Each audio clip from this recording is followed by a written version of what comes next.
Welcome to the CFG Gamecast, episode number 27, a weekly podcast created by gamers and streamers alike to discuss the latest great gaming topics from the previous week. We stream a new episode on Saturdays and Sundays and release of podcast services like Apple and Google Podcasts, Stitcher Radio, and Podbean. So show us some love and follow us on our website, confreaksandgeeks.com, to not miss an episode. I am Davis Green with CFG Games, and with me are two special guests. As always, I have Flexiss flexing it strong. How are you doing, girl? I'm doing good. I'm doing great. It's always great to be here with you guys. Awesome. That is great. How are you doing? I am great. I'm feeling more energized after my power nap I had literally 10 minutes before the show. But we're definitely, but it's definitely going good. I can't wait to see y'all in a week's time. So we'll definitely be stepping it up during that time. But anything good? Anything new with you? How was your Halloween? What'd you dress up as? Oh, my Halloween was good. I enjoyed myself very much. It was very relaxing. I also did my first training session with Peachon to prepare myself for North American Regionals coming up in a couple weeks. So I'm super excited for that. Oh yeah, I can't wait to see that. Is that going to be where's it going to be streamed on, by the way? So that's going to be in Vegas. If anything, it'll probably be. So the training sessions themselves are streamed on my personal channel, twitch.tv/Flexiss__. However, the tournament, North American Regionals, should be on the Capcom Fighters Twitch channel. So okay, cool. You guys can tune in there when that comes around, I believe the 15th of November. So a couple weeks from now. Sweet deal. Oh, that's awesome. I'm definitely gonna check that out. Yeah. I was watching that. It was really good. It was a really good time. It's actually very informative too, because here's a fun fact. Yeah, I am not I've been in the gaming community or fighting game community for a while, but like to this day, I still don't know how to read frame data. I should. I don't even know what that means. Yeah. I don't even know what that means. Flexiss knows what that means, but it's really important. Oh, yeah. You need to know frame data. You need to learn how to do it, but I've never learned it. I basically kind of hearted the cards it most of the time, and then I just figured out what works and what didn't work. But I need to learn it, especially when I play the versus games, because oh god. But anyways. Kind of diversed on that. But anyways, then we also got the 5-star general on the itty bitty Smitty committee. I got Smitty in the third seat. How are you doing, buddy? Doing well, my friend. It's been another productive week, grinding out at work. I picked up some freelance gigs as well. Oh, you did? I shot a hockey game last night. Yeah. So I did that. I've been doing some consulting to somebody out here that they have a studio. They use vMix and stuff like that. So I've been going over there helping them dial in their audio, helping them, learn how to, properly put together a production and whatnot. So that's been cool. Extra cash is always great. Oh, no doubt. We're excited. We've got the Extra Life stuff going on right now, which you can check out. And I think and I forgot to put this in my title, but exclamation point Extra Life will show you. You know what I mean? We've got I've got my stuff in. This isn't showing you exactly. Why is my desktop capture not working? Don't mind that for some reason. That is acting weird. So that's what it's supposed to be. Here we go. You know what you should do? So yeah, there it is. I'm sorry, what's that? You know what you should do? I was actually meaning to let you know that Extra Life has an extension on Twitch that you can actually put a bar, like a spot where you can click on. Are you serious? On donate. Just type in charity inside the extensions, and you make a donate bar, and then it's going to be under your thing, so you don't have to. So no one has to go on the website. Just if they see you on Twitch, just click on the donate, and then people will be able to easily get to your channel. So yeah. I will check that out. But I'm super excited about that. That's going to be next weekend. So myself and Scorp Kitty, we're driving up Friday night after work. Saturday is going to start the event for us with CFG Games. That whole crew, Flexiss is going to be there. We're going to do the podcast live from down there. We're going to be playing games all day. This is to help the Children's Hospital of Phoenix. I created a link and stuff like that too, so that I could help and donate to the Children's Hospital here in Las Vegas. So it's going to be for a good cause. It's going to be a lot of fun. There's a lot of special guests, people that are going to be out there. So we're really excited about that. I'm super geeked to be a part of that and to do it up. So really, it's just getting through this week and then getting out there and having a good time. Man, you were like always stepping on my shoes, aren't you? Aren't you with this extra life? Second week in a row, you're just like, you know what? I got this. I can do this better, and you can. Fine. You win, Smitty. You win. I'm gonna take your talking points. Like, I'll take your talking points right out your mouth. But like what Smitty was saying, definitely. We're gonna actually have a really special. We're gonna have a special guest on this one, and I think this is actually freaking awesome. I don't know if anyone knows who Chris Tang is, but Chris Tang is like the champion of Tetris that came back in '92 for the Nintendo series back in the '92. But he has done a crap ton of stuff. He was a programmer for Street Fighter 3. He was also doing Marvel vs. Capcom.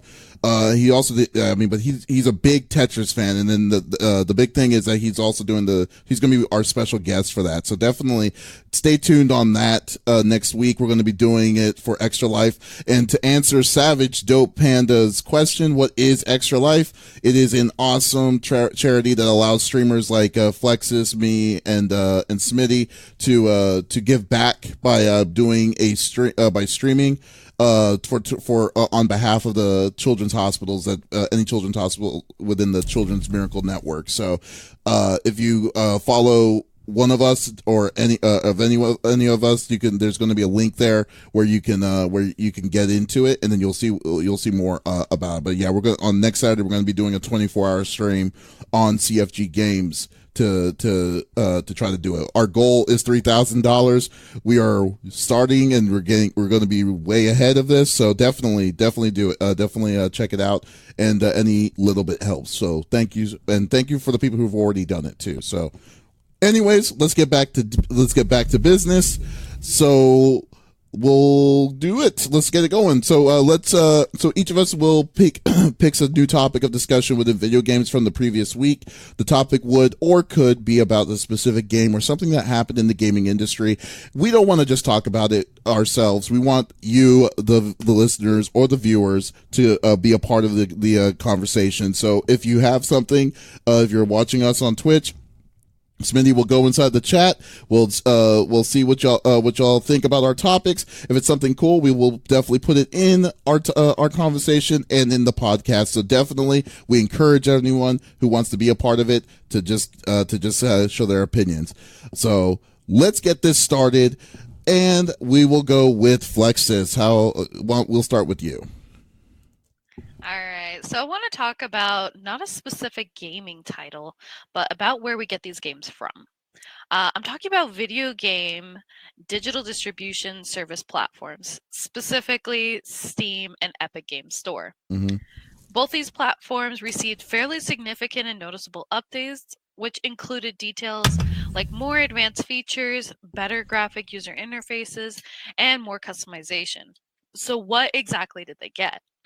Steam, for starters, adjusted the Steam library, allowing playtime and achievements to be easily visible, as well as updates to how a user can view news, events, and even what their friends are playing. In addition, you can group games together into something called collections, which is similar to how one would group photos into an album. The community tab has also received updates, similar to the library, to allow greater ease when viewing news, but adding a more social media aspect, in my opinion, when I open it, when it comes to organizing screenshots, artwork, broadcasts, and more. Now, in addition, Epic Games released an update this week that gives users the ability to view trending games, browse by genre or features, see what's on sale, what's been recently updated, and more. It also shared a look at some of the big new features in development, including a wish list, continued improvements to library view, and critic reviews on store pages. Additional updates were rolled out for work behind the scenes, which included changes to its store to better handle high volumes of traffic. They added Thai language support, and they've begun implementing 3D Secure in order to bring the EGS Epic Games Store into compliance with European regulatory requirements. So to summarize, they're both quality of life updates as well as visual and functional updates to both these engines. It's great to see that there's constant work towards improvement, but I also wonder if some of these changes and additions are necessary or needed. Specifically when it comes to Steam, I've noticed that under that community tab, it's very much begun to feel more like a social media page. The way that they have likes, the way that individuals can post photos of themselves, because I was scrolling through it for the first time. And I noticed that people were posting selfies and people were posting their own personal I guess social media, for lack of better words. Mm-hmm. So it felt kind of strange as a gaming platform and as a place that normally I only associate with like getting games from and getting updates for games and playing games with my friends. So for me, like seeing that social media aspect, I actually didn't like it. But I want to know what you guys thought. If you guys notice any differences when you were using Steam and Epic Games Engine, what your guys' opinions are on the new updates. You can go for Smithy. All right. So for me, I haven't been on the Epic Games store as of yet. I have been on the Steam one though, and I'm not gonna lie. For me, whoops, my bad. I think it's a better. Yeah, sorry, wrong camera.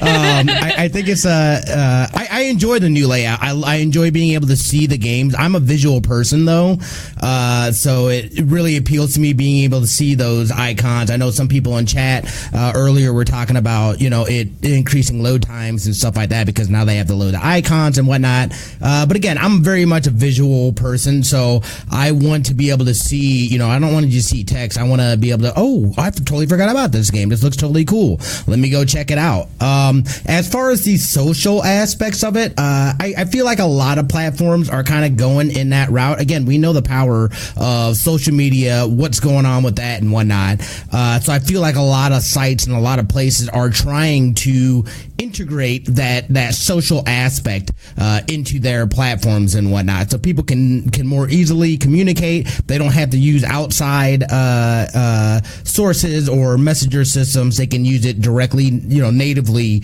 within the platform, which is interesting because I think that'll also too. If they're decent and whatnot, does that start threatening things? Are people not going to use like Discords and stuff? I don't think that's really a problem, but it could be another way for people to be able to socialize within a platform. Or, hey, I'm in this group that's specifically, just on this, like in Steam or whatever.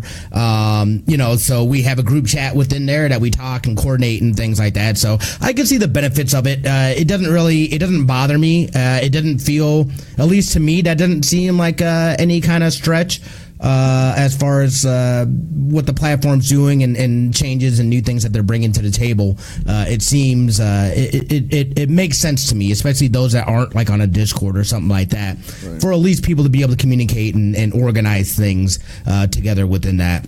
Yeah. Overall, I'm always excited. I'm not done yet. Let me finish. Overall, I love seeing change. I love seeing them, kind of freshen things up. Things are moving forward. So I feel like it's kind of been what it's been for a little while now, and it's a nice little kind of not necessarily a rebranding, but a freshen up of the brand, of the look, of the UI. So I'm always for that.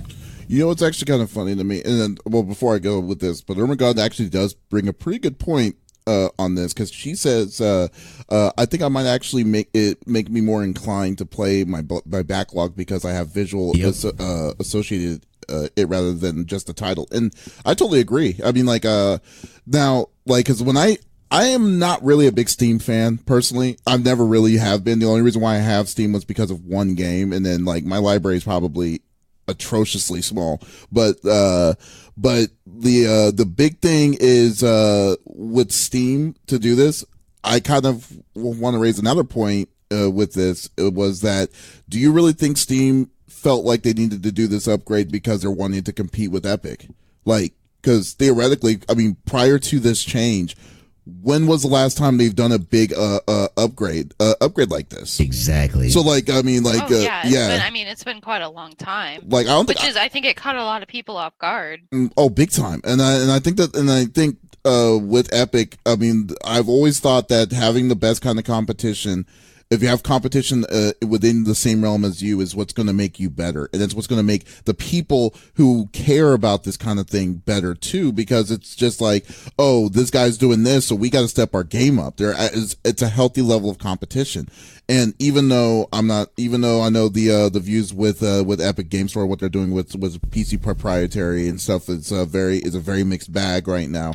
I think that what Steam is accomplishing with this, I mean, some of the features that they are actually allowing to do this was actually a good thing. Now on the social side, I don't really care as much, because I mean, like, it's kind of like goes back to like saying, like, when we had our Diablo thing last week about Diablo Immortal. It's like you could play games on the phone, but we don't, because it's not the best way. It's not the best kind of level of excitement.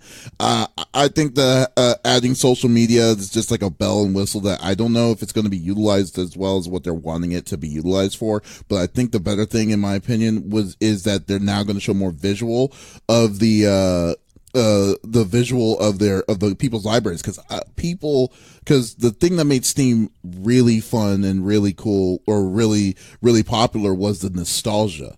So like, most people bought the game back in the day for like, that was like $5, and then they're like, oh, I wanted to play this game, and then you just see it on a flat list that doesn't really show like a picture or something like that. It's not really popping out to you when you see it. So now with this, I think it's going to be great. And the only way that I usually did Steam was big picture mode, because big picture mode did always have that level of presentation of all of your library of characters and stuff. So I mean, I think it's definitely a good direction on where Steam is going on their interface and stuff. And I think it's like, with some of these changes, I don't feel like this is something that was just abrupt or whatever. They were working on this because I think they were just wanting to keep people's like expectations and also hype for the platform itself to be up and healthy. So like, I mean, so yeah, I'm for it. The change is a big change. It's a very healthy change, because it's like I said, years. It's been years. I don't even remember the last time they did something this big with their platform. Well, and Ermagerd said in chat here, she said it's the first change since she joined Steam 7 years ago. So who knows how long it really has been, but it's been that way for quite some time. Yeah. But the visual aspect of it, to me, is the most appealing, because that is like, I'm looking at, I'm like, oh, I didn't even know I had this game, or whoa, like, what's this all about? Let me go, like, how do I have this in my library? I've never opened it, To have it as the default mode, because like I said, big picture mode has always done it. But regular mode of Steam, like you had to click on library. You clicked on the library, and it was just literally, oh, here's your games. Here's the games that you have that you're sharing with that you may be sharing. But but I'm just glad that they finally just said, okay, let's just do it for both sides. I mean, and switch to it. So like, I was definitely for that change. Now, now here's a question, because I really don't know. I do have Epic installed on my computer, but I've never used it. Is Epic very visual based too, or like what? How have any of y'all messed with the UI on that? I would say so. I've messed with it. Oh, go ahead. Smitty, No, please. No, please go ahead. Oh, I was gonna say, because for me, Epic Games has been pretty basic as far as visuals go. Mm-hmm. I don't necessarily say it's like anything particularly exciting. You know, it's a platform that I use to play specific Epic games. But to me, it sounds like the updates are primarily geared more towards quality of life rather than visual, particularly with, you know, seeing the way stuff is on sale, potentially adding a wish list in the future, and adding more features rather than adjusting the user interface of it like Steam did.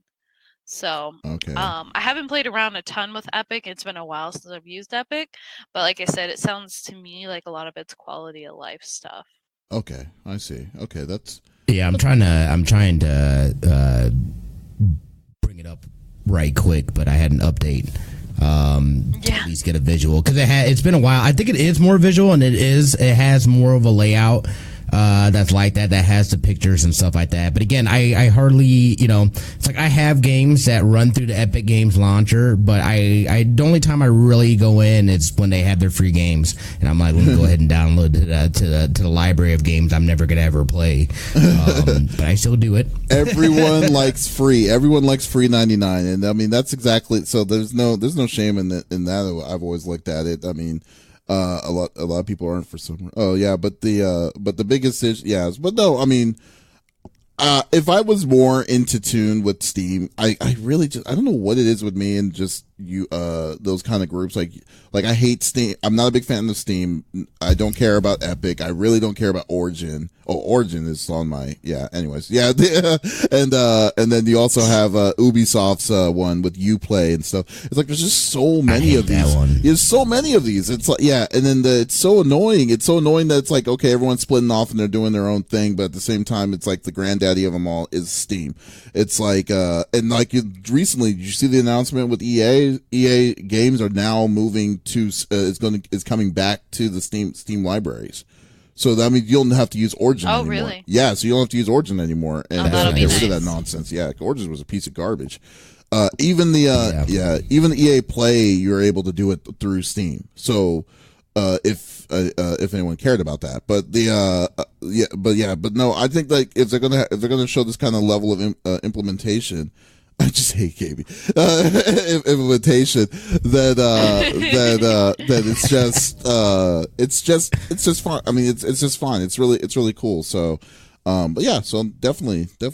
And I don't know. So overall, what you said you weren't a fan of the? Why didn't you like the new layout, Flex? Well, okay, so this is grumpy old me saying I don't like change. Because I used to like the old interface. I think it's a matter of just getting used to it because it is drastically different compared to the new one.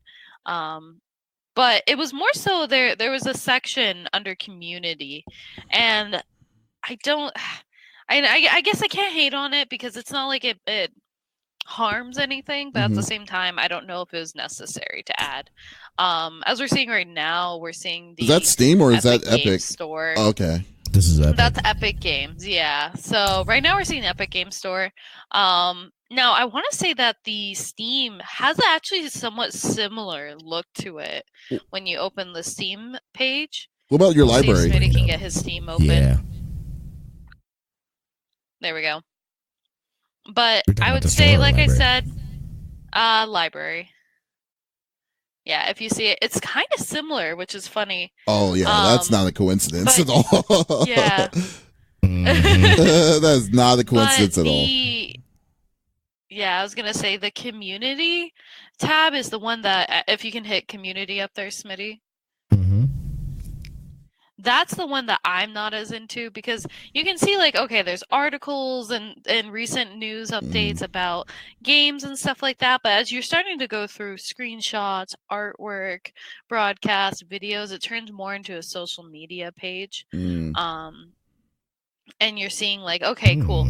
We're seeing people streaming and we're seeing people posting videos of them playing and stuff like that. So, I mean, it's incorporating aspects of like, of Twitch, for example, and YouTube and stuff like that, where you can post your gaming videos directly to Steam. You can stream and broadcast directly through Steam. But at the same time, now we're also seeing a bit of an influx in as far as like a social media type page goes. if you click like on artwork and screenshots, you're going to see, okay, people are posting photos and personal images. Yeah. But that's what I mean. It's like people are using it as a platform. But people are using it as a platform to promote their content, which is great. But at the same time, for me, I don't really like that that it takes away from what Steam was to me, which was a platform for me to get games, to play games, and to play games with my friends. Yeah. So that's just kind of my. Why do you feel that it takes away though? Because like you can still do that. They're just expanding. Yeah, I mean. Yeah, I guess that's a good point that it is expanding. But to me, it takes, Steam had that focus. And now suddenly that focus is diverted into community as well as into games. So, but again, that's just my opinion. Well, I see what you're kind of saying. You're kind of basically telling the kids to get off your lawn, essentially. But I definitely see what you're saying. But okay, good point. Yeah, pretty much. But it's like, no, I mean, but I bet you're not alone when you have that kind of sentiment though, because it's like most people who are getting Steam is getting Steam for the community, the socialization aspect. So most people are getting Steam because they got a game that they got for like $2.99, and they were like, oh, let me try playing this, and then you realize, wow, this game has aged horribly, and decide to close it. So I mean, it's like, but like, I mean, you sound as if you're speaking from personal experience. Oh, and rinse and repeat. Actually, no. Okay. Do you know how many? Okay, this is how many games I have on Steam, because I was like, no, I'm not going to fall for it. I have 13. That's all I have. I don't have 13 games on Steam. I know people that have thousands, and I'm just like, I'm definitely. When I saw that, I was like, nope, I'm not gonna fall for the trap. So just keep on going, and we left it at that. But yeah, I mean, overall, this looks a lot nicer. I do like this. I do like to say. Oh yeah, visually it's way better. Yeah, because like this is something they should have done a long time ago. Because like I said, in big picture mode, you're able to do this. This was what they show you on presentation. All they showed you was the games, and they showed you the pictures of the games and stuff like that. And I always wondered, why didn't they do this in the regular library mode? But it's all good. That's good. Okay. Yeah. So it seems like maybe they took that big picture mode and now applied it to the desktop and make it look smoother though. So I'll definitely give it that. Let's see. Oh, look at this. Ermagod Surfer. I have a friend who basically owned the entire Steam library. He buys dozens of games every sale and plays, none of them. That's exactly what it is. That's exactly it. That's me. That's the culture. Yeah. That is the culture of Steam. And it's not a bad culture. I'm just saying that's what it is. It's like they say, hey, I played Sam & Max when I was like 8 years old back in the mid 90s, and it's only $1. And then you try it and you're like, what was I thinking? And then you just stop. Then you stop playing it, and then that's just what it is, man. Oh man, so no, but that's so funny. Okay, we'll move on. It was a really good topic there. Okay, cool. The next topic is going to be mine, and actually we'll share the topic. It's Smitty and me, because the big thing was BlizzCon 2019 this weekend. And we could probably use do the mix of the thing right here. So, I am not like a big, I'm a 50-50 with Blizzard. I loved them a long time ago, and I definitely like the older stuff. But when they announced Diablo 4, I was like, oh hell yeah, I am definitely on this. And the video, it's funny when you see the videos that they do. What I love about BlizzCon is when they show you the previews and the videos and stuff like that, because every time it just gets better and better and better. Like when they show their presentations, just such great presentations with this kind of stuff. And it's just all of this stuff. So anyways, BlizzCon 2019 is happening right now. This is the year where they usually do their announcements of what they're going to be releasing for the next year or what's coming soon and stuff. And, the big two leaks was Diablo 4, obviously, and, Overwatch 2. But keep in mind, saying that we don't just say that we forgot. But the big thing, another thing I was wanting to see was seeing when they did the opening ceremonies was their quote unquote open apology for the issues that happened with the Hong Kong thing with Blitzchung several weeks ago. And then I was like that is probably the apology and the explanation that he gave towards that was like, I truly believe, or what's it called? Let me see if I got his quote. We moved too quickly in our decision, and then to make matters worse, we were too slow to talk with all of you. It's such BS because it's like you still didn't change. I mean, you really didn't change anything. Your whole thing was that is still set to the same thing. So you just gave an open-ended apology to us again on this, and then saying, "Oh, we're sorry. I can't believe we did this." But you're still doing the problem is still happening. But anyways, that happened with that. But then when that happened, they were starting to show the presentations of Diablo 4. The big one was Diablo 4. I don't care what Smitty will say, but Diablo 4 was a big one. Was the big one that totally got me so hyped. We saw the video of of them doing a ritual of the Dark World and stuff, and I was like, oh my god, I just need to see this thing again. I just need to see the game is so much fun. It was so much fun, and then I'm just so glad it's finally coming out. We got to play this, man. That's all I got to say. Smitty, would you be willing to play a dungeon crawler like Diablo? Since you've never played dungeon crawlers, by the way, but you never played Diablo. I loved what was the classic the one that had the archer, the Baldur's Gate. What the hell was that called? Huh? Baldur's Gate or Neverwinter Nights. I mean, there's a lot of them. I mean, there was not Dungeons and Dragons or Dungeon Masters or something. There was something that was on there, and it recently came out on PS4 too, and I gotten it as well. But I enjoy games like that. I never played a Diablo. I've heard of them, I know of them, but I don't know. I never played one, dude. No, I would play one. I would play it, dude. That's what's gonna have to happen. Flex. It's gonna be Flex. Gauntlet. That's what it was. Gauntlet. Okay. Yes. Sorry. Thank you, Cash. Gauntlet, dude. Gauntlet is my ish. Yeah. I think I absolutely would be on board with that. Flex, would you be willing to play Diablo? I think it would be fun. Absolutely, I would. Down. Oh my god.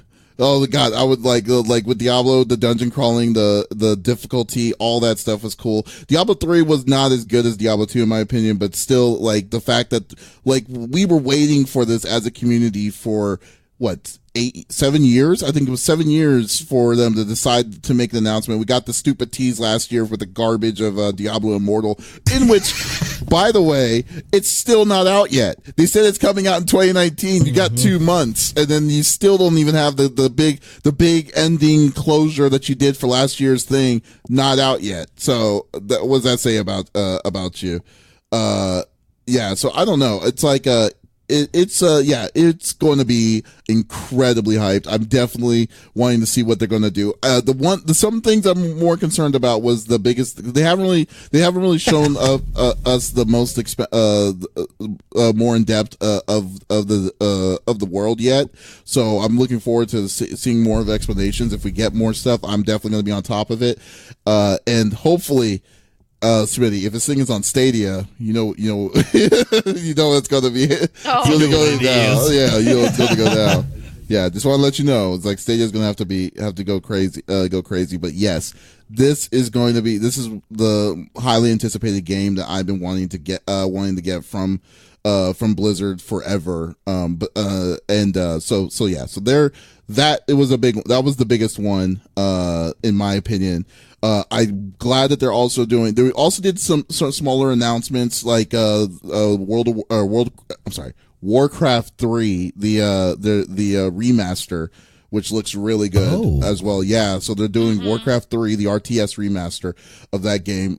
So we'll see how that's going to come up. And then I'm not a big WoW fan, but they just finally announced they did also a trailer of WoW Shadowlands, which as always, like I said, the video makes it look really cool, makes you so hyped to see what's going to happen. But at the same time, it seems like now they're going to go in how it looked like a reverse world. I should have given you a video of that. It looks like it's just a reverse world, like an upside down world of the world that they're currently in, since Sylvanas did what she did. So.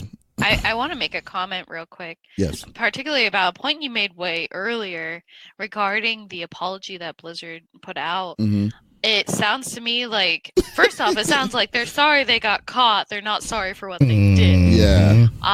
But secondly, it sounds like there's an apology, but there's no follow-up action behind it. Mm-hmm. I mean, I'm sure we're all aware that China has a lot of, what's the word for it? Pull. There's a lot of business between Blizzard. Yeah, pull, I think is a good way to put it. China has a lot of pull with Blizzard, and so they don't really want to lose out on the money, but in retrospect, they're going to lose out on the morale, and eventually they're going to lose out on the support and the players and stuff like that. I mean, we saw protests going on at BlizzCon, because of what Blizzard has done. So it's kind of, and it's not just affecting like the one game that they have. It's affecting the games across the board. They're affecting the Blizzard culture. Stop playing like. Oh, absolutely. I mean, I see people that have stopped playing Overwatch as a great example. People stop playing WoW. People stop playing. Gosh, what other card game? What's that card game? Oh, Hearthstone. Oh, I'm gonna get so many people. Yeah, Hearthstone. Thank you. I couldn't remember it. People stop playing all these games that they used to support. So it's kind of interesting to see that they kind of put out this half-hearted apology, and I think people would have been okay with the apology if they would have seen action behind it afterwards. Flexiss, it's like when you say half-hearted apology, you're being too nice. It was not an apology.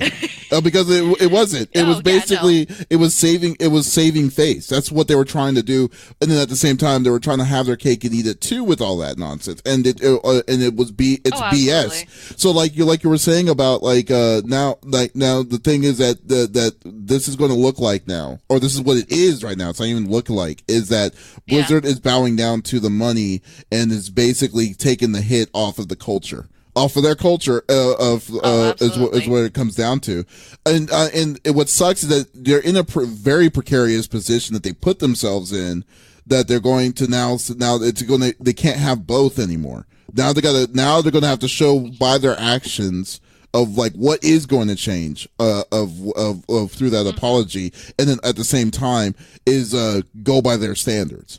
It's just like it's like now they're really in between a rock and a hard place, and right now, what sucks is that I don't like the boycott. I understand why people are boycotting with this, and it's funny because like I was actually talking to someone about this because I had a friend that was a hardcore Overwatch fan, and they decided to stop in solidarity of to show support of the of their decision. Their decision was wrong. And everything, and I totally understand that. But then for me, I was thinking the same thing, and then they were wondering why am I still playing? Like, because the only game I play casually was Heroes of the Storm on through Blizzard. It's like, and then the reason why I said no, I wasn't going to do it is because yes, I understand what what happened under Blizzard's watch, but I know devs. I know the devs who created the games, and I also know the people that have worked hard, like their blood, sweat, and tears on certain of these things. And then I feel like it's kind of like the situation when Hideo Kojima was let go by Konami, and at the same time, and then how bad that happened, and then yet they're saying, okay, we're going to release Metal Gear Solid 5, but people are wanting to boycott Konami because they don't want to give the money to Konami. But then again, this is Hideo Kojima's masterpiece of a game. This is his last one, so it's kind of like you're in a weird precarious position. And I felt the same way with this, and I was like, I can't, like, this person finally got his chance to do an event in Heroes of the Storm, and I was like, oh, okay, I definitely want to try. I'm definitely going to support that, and I definitely will. And then, like I said, I'm not knocking anybody on doing what they're doing, and I'm not judging anyone about this, but I'm just saying that like it's a weird spot. Like, I'm pissed on the fact that they decided to waste people's time to make it seem like they're oh, we're one of you guys, but then at the same time, not going to do a damn thing on changing what they did, and knowing what they did was just flat out wrong. But yet they're wanting to say, oh, we're sorry. It's like no, whatever. You just could just not say anything at all. We already know where you're at, what you chose. So Yeah. Yeah. They definitely, that was weak. That was a thing. And then also in the chat, Sasquatch says that what's even worse is Blizzard crowdfunding their WoW tournament and then pulling out their $500K contribution because crowdfunding went so well. That's terrible. That's garbage. That's what just is terrible. that? Why, number one, why is this massive corporation crowdfunding? Hey, pay me money so that that doesn't make sense to me. But Blizzard, there's always been a rocky relationship, I feel like, between people and Blizzard and the things that they've done. Again, last year's announcement of the Immortals, what a slap in the face to gamers, of all kind. Even if you never played that game in your life. I never played a Diablo and I felt the slap to the face in that. Just like, wait a second, man, like, I know that people were talking about this, that there was much hype, that there was that potential, and all of a sudden it was just like, oh no, we got this mobile game that's not even, created by this other company in China. You know what I mean? And this and that. And then they had the audacity to say, don't you have phones? Like, clearly you are so disconnected from your community, which is a huge community. And not only that, but then your community saying, and this is where it comes down to, are the ducats more than the values that you hold? I know one thing about having a business and whatnot. You always have a what's the word I'm looking for? A fiduciary responsibility. Oh, you mean mission statement? Mission statement, your mission statement. Are your actions in line with what your mission statement is? And if it starts going askew, you know what I mean, then you know what they're about. They're telling you exactly what they're about. Their mission statement then becomes words, and their values just become words, because they're saying, look, man, we got to go where the dollars are, and we got to make sure that we're appeasing people that are doing this. To me, it's kind of like that.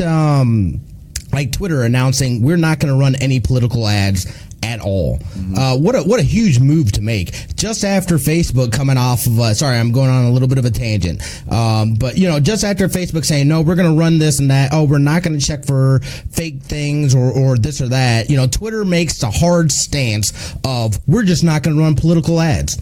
Boom, there you go. And sometimes as a company, you know what I mean? Like, you have to make that choice of, am I going to stick to my values? Am I going to stick to what the community believes in? This is our community. We've come together. We've gamed together. We've been family from the get-go. You know what I mean? And you're basically saying, I understand that, guys, but money. I know, right?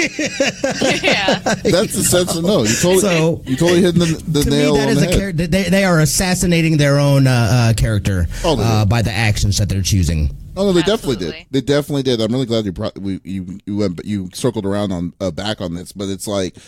It's funny. It's funny. It's funny, like how much rage that we still have on it, and then I feel like we definitely need to keep it up as much as we possibly can to say, hey, we didn't forget with the crap or where you stood on when you had the choice of like standing up on where with Blitzchung's views and what you chose to do to appease China over your community and. And secondly, the level of what Blizzard was back in the day to what it is now. I mean, come on, the co-founders are not there anymore, and we also got like a lot. Most of those things, I just feel like it's not the same kind of community that we're wanting to that they've introduced to us for so long ago. I mean, like from what we grew up with. So I mean, and it's just sickening to even think that this is one of the ones. It's like, man, it's a real big. Like slap in everyone's face when you see something like this is happening, and there's like, you're just there for the ride. You can't do anything about it besides just try to support as much as you can on what you truly believe in on that, So yeah, so yeah. I mean, but like Yeah, but other than that, it's kind of like you can't really transition into something more at ease on that. But what was your view on what's it called? On BlizzCon. F Blizzard. Let's talk about Overwatch 2. That's essentially what it is. And this is where I assassinate my character. No, it's funny that within this conversation and whatnot, I had a conversation with my buddy FPS Tom, and this man is huge into Overwatch, and he is one that is boycotting and saying, I'm not going to play your games. He has uninstalled everything, and I know how much he loves that game. So I think that really does say something as far as just the decisions that they've made and what kind of negative impact it's having on the community. However, something that I am excited about, and we talked about it a little bit last week, is Overwatch 2. We knew that this announcement was coming, and man, I gotta say, it got me super excited as far as the future and what they've got going on for Overwatch. I know anyone that plays Overwatch and whatnot,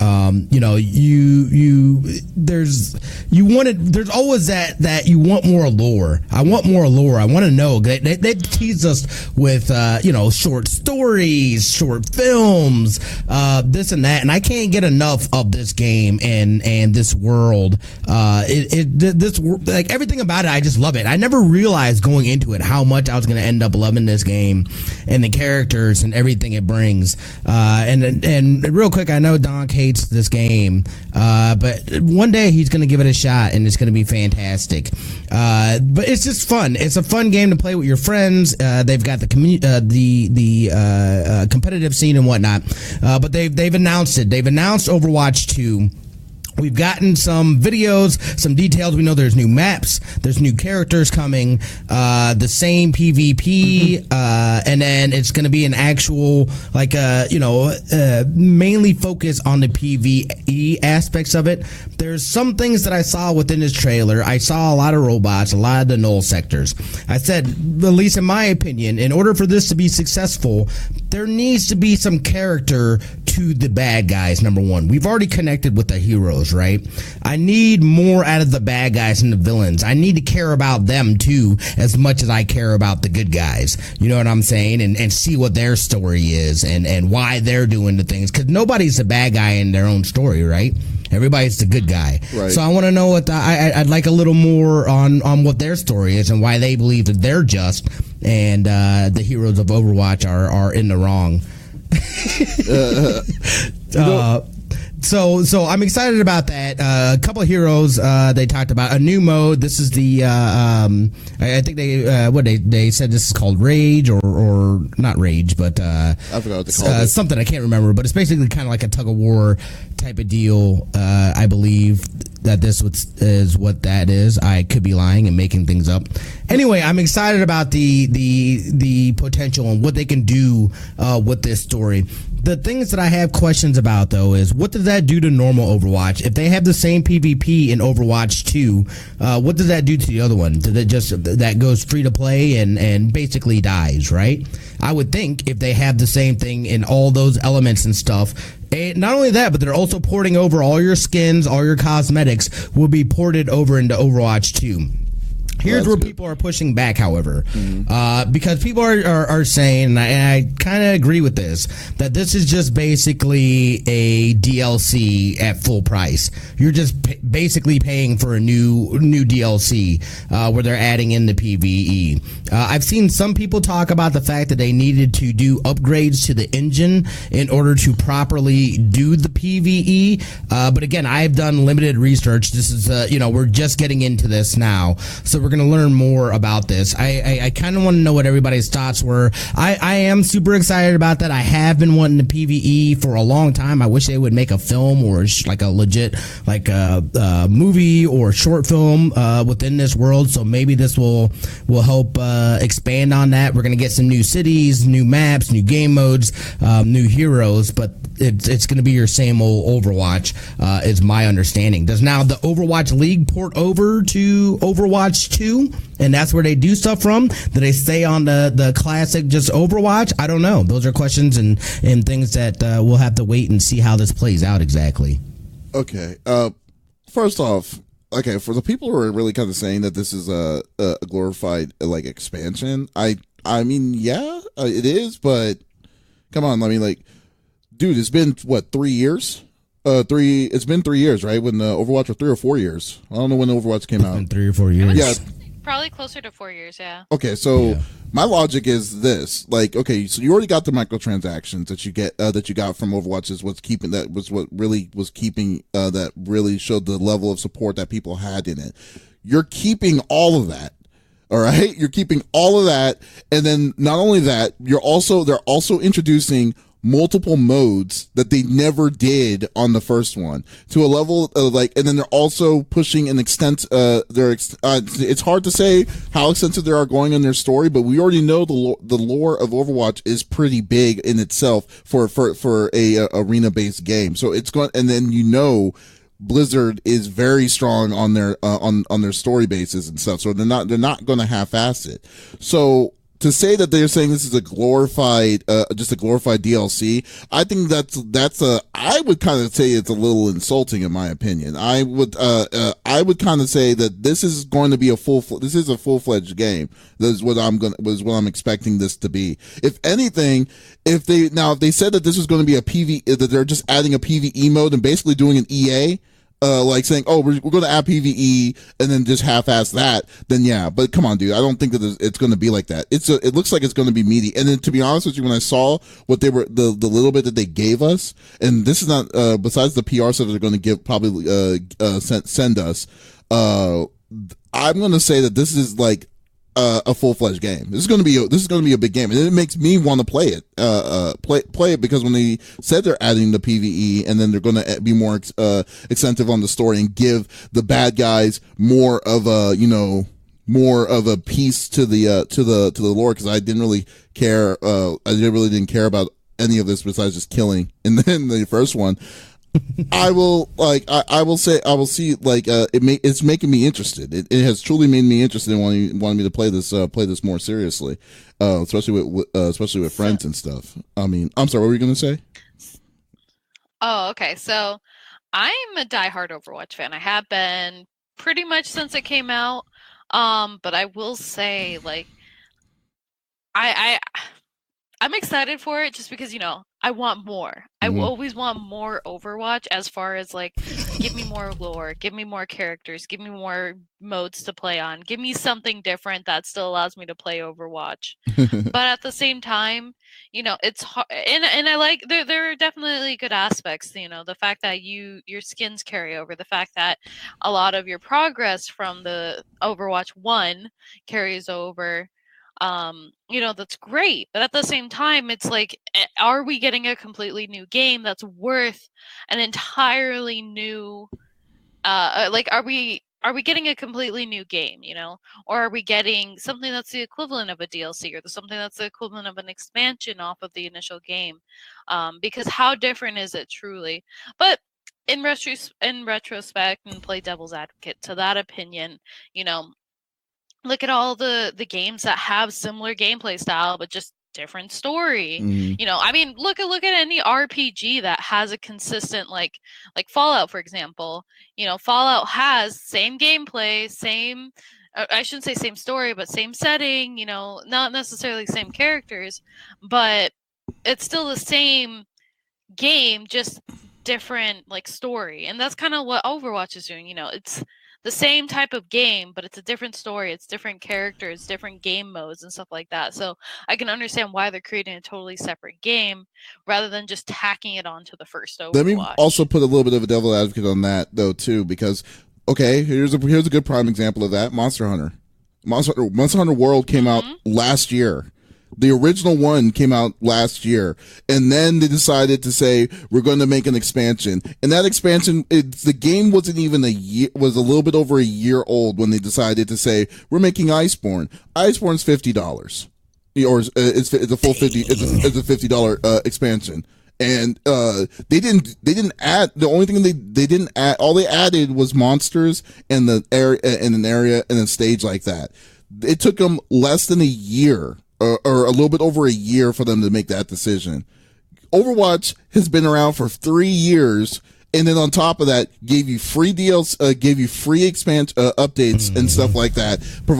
We kept on updating the game. Has been giving you all these different chances and opportunities to get these crazy skins and stuff like that for 3 years. And then plus the people who didn't buy the skins, that didn't do that wasn't a part of the microtransactions and stuff like that, were playing the game, and then it was all good. And now, in 3 years later, people are complaining that they're going to be getting to say that they're going to have to charge $60. I think that's a little unfair to complain. I mean, you're wanting to support your game, I understand, but then they're also doing as much as they can to not lose the original people, to carry them over to this, by also adding new modes, by also giving out these different kinds of things, by also giving you the cosmetics that people paid for. That the biggest one is like, it was the cosmetics that people paid for, and then they're saying, "Don't worry, we got you covered on that. You can bring that to the second one." But that's still not enough, and I think that's a little bit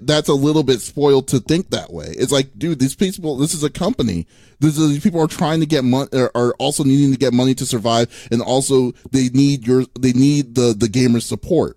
Now, people off of the game, we already been discussing our frustrations with the company and as a whole, but within the game, I think this is a pretty good catch. I mean, there's going to be people that are going to hate the game, and people are still going to hate the game. Don't buy it. That's fine.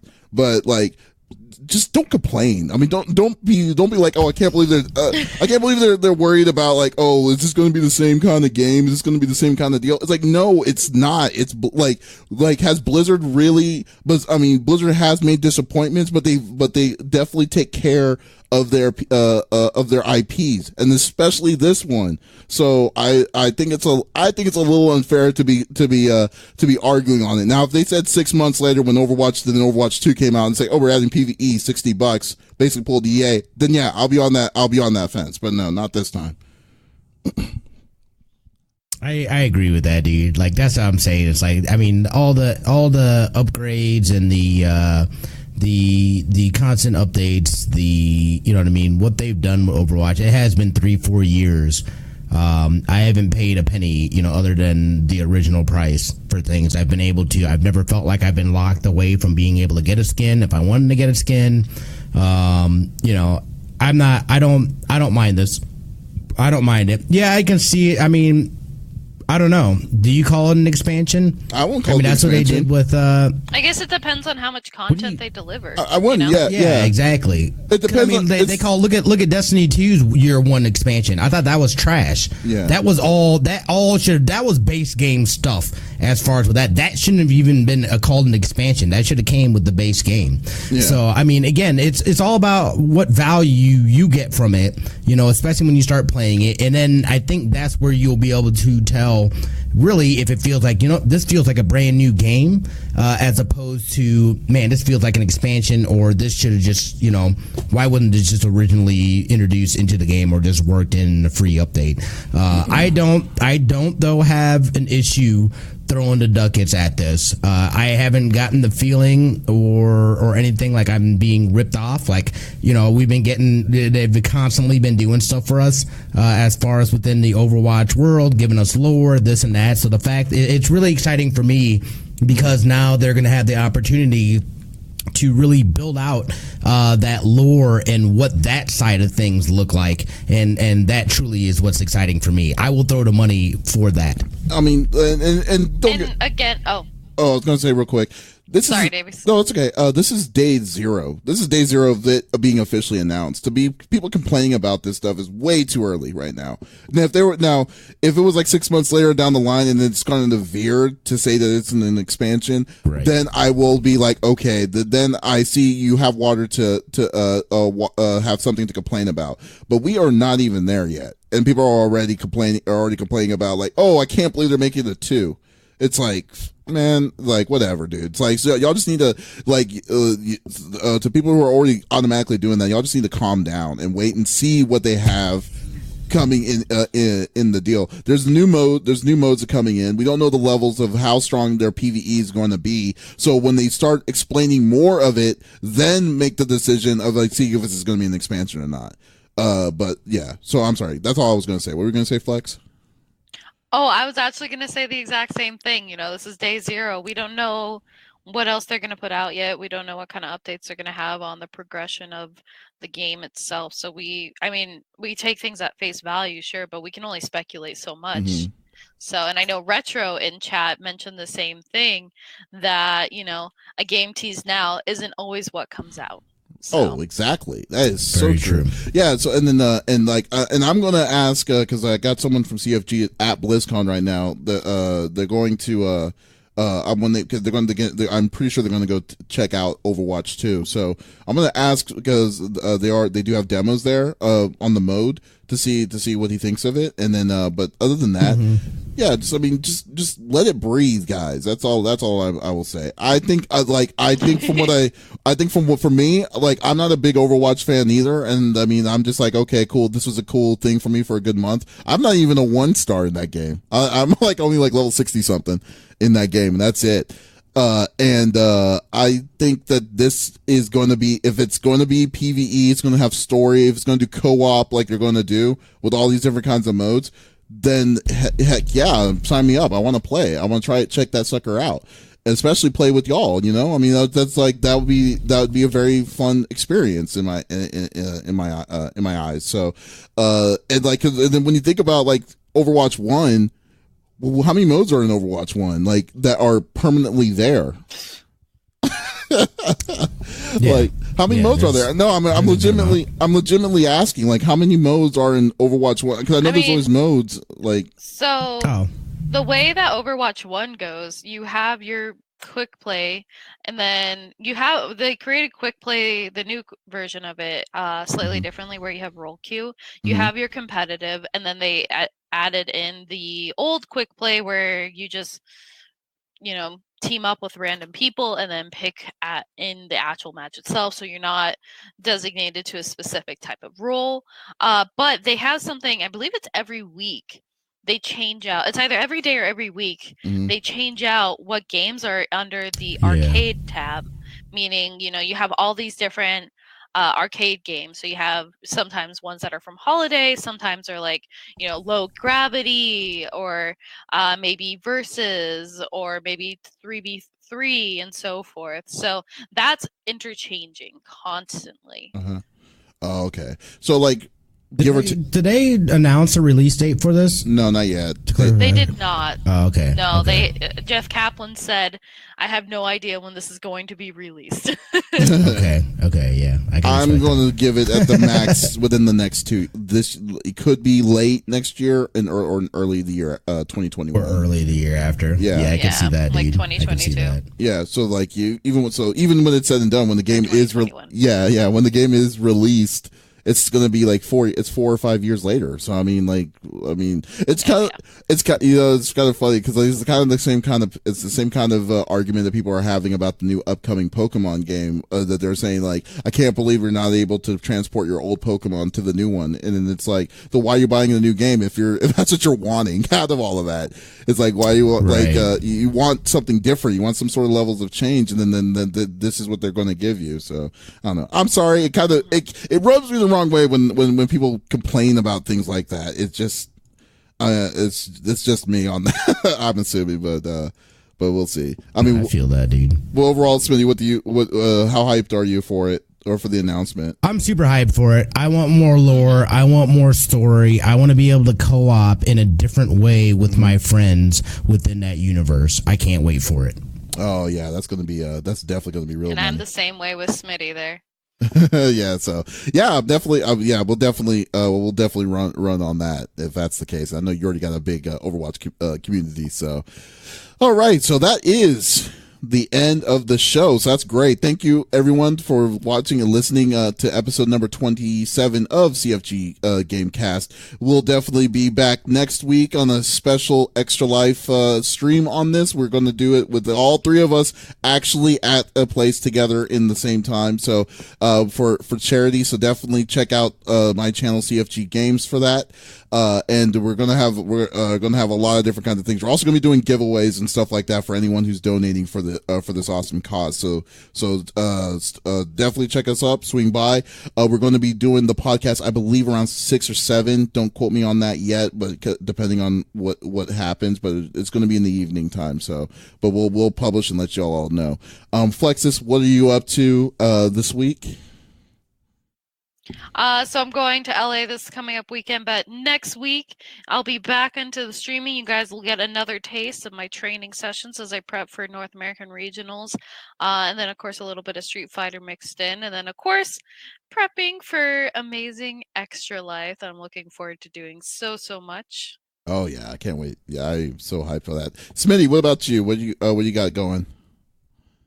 So I'm going to be streaming after here. I'm going to take a 20-minute break so I can use the bathroom and whatnot, and then we're going to fire up. I think we're going to play some GTFO tonight back on this channel. I'll switch back over to my OBS, do a reset of that and whatnot. So do that and drink some burrs and have a good time. And then tomorrow, I have no idea what we're going to stream. Maybe do some work on some sound effects and things like that. Maybe do some editing. I don't know. We'll see. So and then of course we're heading out to Phoenix this Friday for that for Extra Life 24-hour stream. So I'm super geeked about that. Oh yeah, that's great and that's awesome. So yeah, I can't wait till we have a fun time with all that. So definitely, guys, thank you so much for checking us out, and be sure to for next week it's going to be crazy. So this is Davis, Flexiss, and Smitty signing off. Y'all have a great night.